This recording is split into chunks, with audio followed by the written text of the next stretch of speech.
কিছুদিন আগেও বাংলাদেশকে সিঙ্গাপুরের সাথে তুলনা করা হতো। আসলে সিঙ্গাপুর এবং বাংলাদেশের মধ্যে পার্থক্য কী আমরা এই ভিডিওর মধ্যে জেনে নেব, এবং সিঙ্গাপুর বর্তমান পৃথিবীর সবচাইতে উন্নত কান্ট্রি এবং ধনীতে প্রথম কয়েকটি দেশের মধ্যে একটি। সিঙ্গাপুর এই ধনী হওয়া এবং উন্নত হওয়ার পেছনে আসল কারণ কি, তারা কি এরকমই ছিল নাকি তারা অনেক ভালো অবস্থান ছিল নাকি তারা খারাপ থেকে ভালো অবস্থান এসেছে, আমরা এই ভিডিওর মধ্যে আমরা পুরো সিঙ্গাপুরের ইতিহাসটা তুলে ধরবো। সিঙ্গাপুর প্রথমেই ছিল ব্রিটিশদের অধীনে। তো ব্রিটিশরা যখন সিঙ্গাপুর থেকে চলে যাবে, সিঙ্গাপুর থেকে চলে যাওয়ার আগে ব্রিটিশরা সিঙ্গাপুরের সমুদ্র বন্দরে অনেকগুলো জাহাজ বেরোতো, যেহেতু এই অঞ্চলের প্রচুর কান্ট্রি ছিল, পাকিস্তান, বাংলাদেশ, তারপর মালয়েশিয়া, ইন্দোনেশিয়া। তো তারা কী করতো, তারা এখানে জাহাজ বেরিয়ে মাল খালাস করতো অন্য দেশকে, এখানে ইনভাইটেশন করতো তোমরা এখানে আসো। তো এইভাবে তাদের একটা মোটামুটি বিজনেস চলতে থাকে। তো একটা পর্যায়ে সিঙ্গাপুর আসলে তেমন কোনো কিছু নাই, ল্যান্ড নাই, মাত্র 728 কিলোমিটার সিঙ্গাপুরের এই জায়গাটা। সিঙ্গাপুরের আমাদের বাংলাদেশের যে কোনো একটা বড় জেলা হতে সিঙ্গাপুর ছোটো, ইন্ডিয়ার রাজধানী দিল্লির অর্ধেক। সিঙ্গাপুর বুঝতেই পারছেন সিঙ্গাপুর আয়তনের দিকে সিঙ্গাপুর অনেক ছোটো, অনেক। সেই সিঙ্গাপুরের প্রত্যেক চতুর্পাশে রয়েছে ফোর্ট, মানে সমুদ্র বন্দর। সেই সমুদ্র বন্দরটাকে তারা শুধু কাজে লেগেছে এবং তারা আজকে পৃথিবীতে তারা এত ডেভেলপ হওয়ার পিছনে সেই রহস্য আমরা আজ উদ্ঘাটন করব। সে 1963 সালের দিকে সিঙ্গাপুর যখন ব্রিটিশদের কাছে স্বাধীন হয়, ব্রিটিশরা তখন সিঙ্গাপুরকে অনেকগুলা ধ্যান ধারণা ম্যাপ দিয়ে যে সিঙ্গাপুর কীভাবে ডেভেলপ হবে। তখন সিঙ্গাপুরের প্রধানমন্ত্রী লি কুয়ানকে বলা হয়, তোমরা একটা কাজ করো, যেহেতু তোমাদের দেশের ল্যান্ড কম, তোমরা খাবারের একটা অভাব থাকে, তোমাদের মধ্যে অনিয়ন্ত্রণহীন যানবাহন ব্যবস্থা, প্রচুর বেকার, 30 লক্ষ বেকার, শুধু ফিশারিজ ছাড়া তাদের কোনো কাজই ছিল না, শুধু মাছ মারতো, মাছ ধরা ছাড়া তাদের তেমন কোনো কাজ ছিল না। এবং তারা যে কিছু পরিমাণ অর্থ পেত যে সমুদ্র বন্দরের মাধ্যমে, যেহেতু ব্রিটিশরা ওই জায়গায় যে জায়গাটার মধ্যে তারা সমুদ্র বন্দর করেছিল এবং প্রচুর পরিমাণে জাহাজ বেরাইতো, ওই জায়গাটাকে বলা হচ্ছে জিব্রাল্টার ইস্টের কারণে সিঙ্গাপুর কিছু ট্যাক্স পেত। এই ট্যাক্স পাওয়ার পরে সিঙ্গাপুর ডেভেলপ ধীরে ধীরে আস্তে আস্তে উন্নত হতে থাকে। বাট তার মধ্যে তাদের অনেক চ্যালেঞ্জ ছিল। খাবার ল্যান্ড যেহেতু নাই, খাবার একটা প্রবলেম, অনেক গরিব, টাকাও নাই, টাকা থাকলে তো আমি কিনে আনতে পারবো মার্কেট দেশ থেকে, তাদের টাকাও নাই। তখন সিঙ্গাপুর লি কুয়ানকে বলা, তোমরা মালয়েশিয়ার সাথে তোমরা সমঝোতা করে মালয়েশিয়া অন্তর্ভুক্ত হয়ে যাও, তাহলে মালয়েশিয়ার মাধ্যমে তোমাদের দেশটা আরও উন্নত হয়ে যাবে। যেই কথা সেই কাজ। যেহেতু ব্রিটিশরা ছিল একটু বুদ্ধিমান, আর বুদ্ধিমান বলে সারা পৃথিবী তারা শাসন করতে পেরেছিল। সিঙ্গাপুরকে বলা হয় যে তুমি মালয়েশিয়ার সাথে অ্যাড হয়ে যাওয়া, পাশে আরেকটি দেশ আছে, দুটো দেশ কিন্তু বৈরী দেশ, মালয়েশিয়া এবং ইন্দোনেশিয়া। সিঙ্গাপুর যেহেতু অনেক ছোটো, তো তারা রিকোয়েস্ট করলো যে হ্যাঁ আমরা চাচ্ছি আপনাদের অন্তর্ভুক্ত হতে, আপনারা কী বলেন। তৎকালীন মালয়েশিয়ার প্রধানমন্ত্রী ছিলেন টুঙ্কো আব্দুর রহমান। টুঙ্কো আব্দুর রহমান তাকে সাদরে গ্রহণ করে নিল। কিন্তু এই মালয়েশিয়ার সাথে যুক্ত হওয়ার পরে তাদের আরও যেন তাদের গলার কাটা হয়ে দাঁড়িয়েছে, মালয়েশিয়ার গলার কাটা হয়ে দাঁড়িয়েছে সিঙ্গাপুর। তাদের প্রচুর পরিমাণ ট্যাক্স চলে যায় সিঙ্গাপুরের আন্ডারে, সিঙ্গাপুরকে ডেভেলপ করার জন্য, সিঙ্গাপুরের মানুষের খাবার দেওয়ার জন্য, নিরাপদ পানি দেওয়ার জন্য। কিন্তু এতে মালয়েশিয়ার কী লাভ? মালয়েশিয়ার তো কোনো লাভ হচ্ছে না। মালয়েশিয়া কেন অযথা একটা দেশকে তাদের এত লস দিবে? তাদের তো এটা কোনো রিজন নাই। তখন মালয়েশিয়া সিদ্ধান্ত নিল যে সিঙ্গাপুর অনিচ্ছা সত্ত্বেও একদিন সিঙ্গাপুর সাথে সরাসরি সিঙ্গাপুরকে আবার আলাদা রাষ্ট্র ঘোষণা করলো এবং তারা বলছে তোমাদের সাথে সম্পর্ক আলাদা আমাদের নেই। আর বিশ্ব মিডিয়ার সামনে সে লি কুয়ানে একদম কেঁদে দিয়েছিলেন। সিঙ্গাপুরকে নিয়ে এখন তিনি কী করবেন? কারণ সিঙ্গাপুর তো খুবই অভাবগ্রস্ত একটা রাষ্ট্র।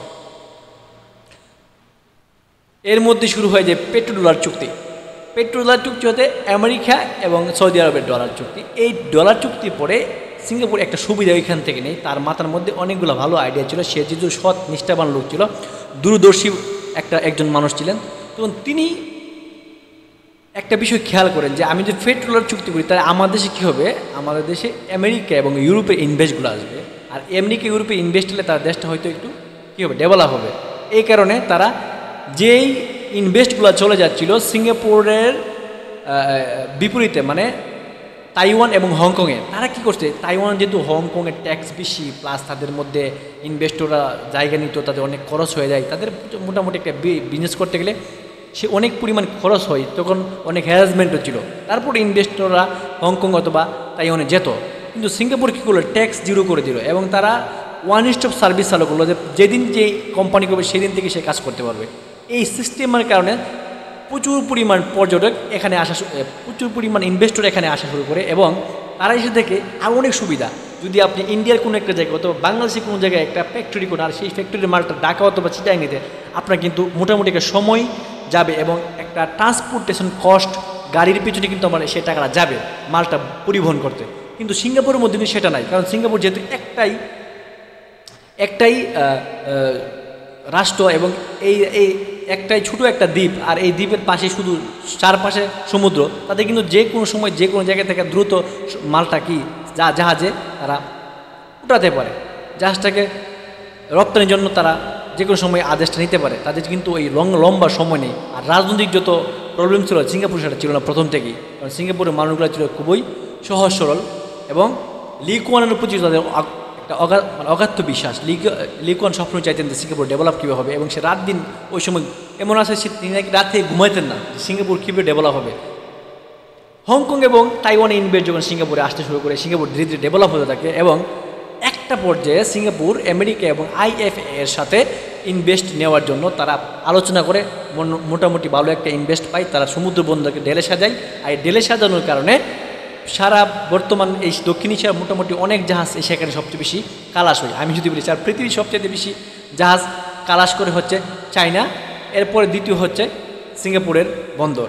সুতরাং সিঙ্গাপুর কী পরিমাণ মাল এখান থেকে কালাস করা হয় সেটা আপনি বুঝতেই পারতেছেন। আর সেখান থেকে তারা ট্যাক্স পেয়ে থাকে, সেই ট্যাক্সকে তারা কীভাবে কাজে লাগায়।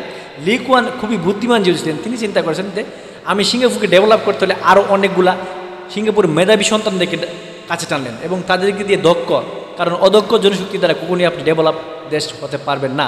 দক্ষ জনশক্তি গড়ে তোলার জন্য সে ট্রেনিংয়ের ব্যবস্থা করলো, শিক্ষা ব্যবস্থাকে সে ঢেলে সাজালো এবং সিঙ্গাপুর ন্যাশনাল ইউনিভার্সিটি কিন্তু পৃথিবীর যে ইউনিভার্সিটিগুলো আছে সেই ইউনিভার্সিটি র্যাঙ্কিং ইউনিভার্সিটি সিঙ্গাপুরের শিক্ষা ব্যবস্থা সবচাইতে ভালো। সেই সাথে স্বাস্থ্যের কথা বলতে নাই বললাম, আপনি সিঙ্গাপুরে কোথাও কোনো জায়গাতে থুতু ফেলতে পারবেন না, কোনো সুইংগাম খেতে পারবেন না, সিগারেট ফেলতে পারবেন না। স্বাস্থ্য সচেতনতার দিক দিয়ে সিঙ্গাপুর বিশ্বের একটি রোল মডেল। উন্নত কান্ট্রির কাছেও সিঙ্গাপুর রোল মডেল, কারণ সিঙ্গাপুরের যে নিয়ম যে সিস্টেম এটা কিন্তু আপনি অনেক উন্নত দেশে গেলে পাবেন না। আর এই কারণে সিঙ্গাপুর হয়ে ওঠে মানুষের আদর্শের জায়গা, মানুষের বিজনেসের হাব হয়ে ওঠে। অ্যামাজন, গুগল, মাইক্রোসফটের মতো বড় বড় কোম্পানি, ফেসবুকের মতো কোম্পানিরা ওইখানে তাদের সদর দপ্তর করে এবং পুরো দক্ষিণ এশিয়ার সব কার্যকলাপ ওই জায়গা থেকে তারা পরিচালনা করে। সিঙ্গাপুর এভাবে ডেভেলপ হয়ে ওঠে। আজ সিঙ্গাপুরের মাথাপিছু আয় $60,000 মার্কিন, কিন্তু আমাদের এই বাংলাদেশকে সিঙ্গাপুরের সাথে অনেকেই তুলনা করে।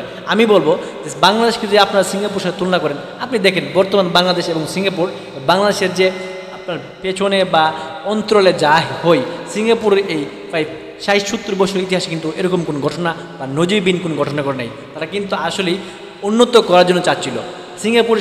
সিঙ্গাপুর এতটাই উন্নত করেছে আপনি ভাবলে অবাক হয়ে যাবেন যে পৃথিবীতে স্বাস্থ্যর দিক দিয়ে বা চিকিৎসার দিক দিয়ে বর্তমানে এশিয়ার ফার্স্ট হচ্ছে সিঙ্গাপুরের মাউন্ট এলিজাবেথ হসপিটাল। তারা কিন্তু প্রত্যেকটা জায়গায় প্রত্যেকে তারা ডেভেলপ করতে পারে। তাদের অনেক সুন্দর মনোরম পরিবেশের পার্ক রয়েছে, যেখানে পর্যায়টা প্রচুর পরিমাণে এখানে তাদের সময় ব্যয় করে এবং সেই সাথে তাদের টাকাও ব্যয় করে। সিঙ্গাপুর এভাবে আস্তে আস্তে উন্নতি থেকে উন্নতির শিখরে পৌঁছে যায় এবং যারা পেট্রোলের কান্ট্রি মানে সৌদি আরব অথবা কাতার, তারা তেল বিক্রি করে সিঙ্গাপুর তাদের সাথে পুরোদমে পাড়া দিয়েছে। কিন্তু সিঙ্গাপুর কিন্তু নিজস্ব কোনো একটা কিনে, তাদের পানি পর্যন্ত মালয়েশিয়া থেকে এখনও পর্যন্ত কিনে খেতে হয়। তাহলে বুঝতেই পারতেছেন সিঙ্গাপুর কোন মডেল, কোন জিনিসকে ভিত্তি করে তারা উপরে উঠেছে। একমাত্র শ্রম, সততা, নিষ্ঠা,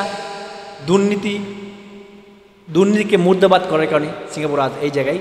আমাদের দেশ কি সিঙ্গাপুরের মতো হবে অথবা সিঙ্গাপুরের মতো করা যাবে?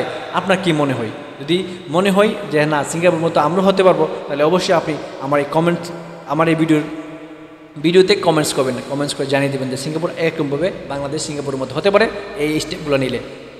ভালো থাকবেন সবাই। পরবর্তী ভিডিও আসার আগ পর্যন্ত অবশ্যই লাইক, কমেন্ট, ফলো, সাবস্ক্রাইব করতে ভুলবেন না।